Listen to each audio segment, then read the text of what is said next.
সীমান্তের কাঁটাতারও আটকাতে পারেনি মেয়ের মায়ের প্রতি শেষ শ্রদ্ধা। বিজিবির মানবিক উদ্যোগে ভারতের পশ্চিমবঙ্গে বসবাসরত শরীফা বেগম মায়ের মুখ শেষবারের মতো দেখার সুযোগ পেয়েছেন।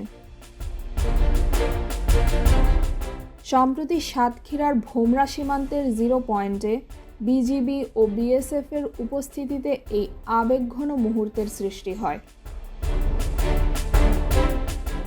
সাতক্ষীরার দেবহাটা উপজেলার বাসিন্দা আসিয়া বেগম বার্ধক্যজনিত কারণে মৃত্যুবরণ করেন।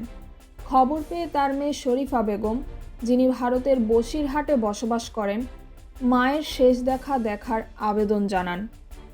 বিজিবি ও বিএসএফের বিশেষ অনুমতিতে ভোমরা সীমান্তে মেইন পিলার 3-এর কাছে 0 পয়েন্টে প্রায় 45 মিনিটের জন্য এই সাক্ষাতের সুযোগ তৈরি হয়।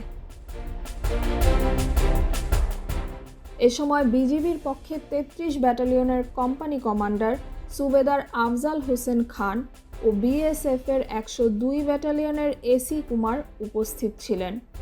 বিজিবির এই মানবিক উদ্যোগের প্রশংসা করেন স্থানীয়রা। তাহমিনা রহমান হাফসা, ঢাকা ওয়েস্ট।